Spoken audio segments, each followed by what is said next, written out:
Doctor, আজকে আমার last session ছিল আর আমার প্রবলেমগুলো একদমই চলে গেছে। সবসময় কি এই প্রসিডিউরের মাধ্যমে এই প্রবলেমগুলো সলভ করা সম্ভব? কেমিক্যাল পিল প্রসিডিউর আপনার ফেসে যদি ছোটোখাটো দাগ থাকে সেই সুপারফিশিয়াল দাগগুলোকে সরিয়ে ফেলতে হেল্প করে। বিশেষ করে আপনার ফেসে যদি একনি স্পট থাকে, ফ্রিকেলস থাকে এবং এজেড স্পট থাকে, সেগুলোকে কেমিক্যাল পিলের মাধ্যমে ডিমিনিশ করা যায়। অর্থাৎ ফেসের মধ্যে যে সুপারফিশিয়াল স্পট থাকে সেটা কেমিক্যাল পিলের মাধ্যমে সরানো পসিবল।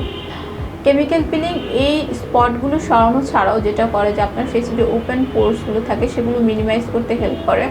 এবং অনেক সময় দেখা যায় যে ফেসের মধ্যে মরা চামড়ার জন্য ফেসে আমরা যে ময়শ্চারাইজার বা সেরামগুলো ব্যবহার করি সেটা ফেসে অ্যাবজর্ব হয় না, তো সেগুলোকে সরাতেও হেল্প করে। এছাড়া অনেকের ফেসে দেখা যায় যে এক এক জায়গায় সাদা, এক এক জায়গায় কালো। এই আনইভেন স্কিন টোনটাও আপনি যদি কেমিক্যাল পিল করেন তাহলে কিন্তু সারবে। কেমিক্যাল পিল শুধু ফেসে করা হয় না, ফুল বডিতেই করা যায়। অনেকের দেখা যায় যে আন্ডার আর্মস বা প্রাইভেট পার্টে অনেক হাইপার পিগমেন্টেশন থাকে, সেগুলো কেমিক্যাল পিলের মাধ্যমে সারানো যায়। কেমিক্যাল পিল অনেক রকম আছে, যেমন সেলিপিল, গ্লাইকোলিক পিল, টিসিএ পিল। সো এক এক এরিয়াতে দেখা যায় যে এক এক ধরনের কেমিক্যাল পিলিং করা হয়।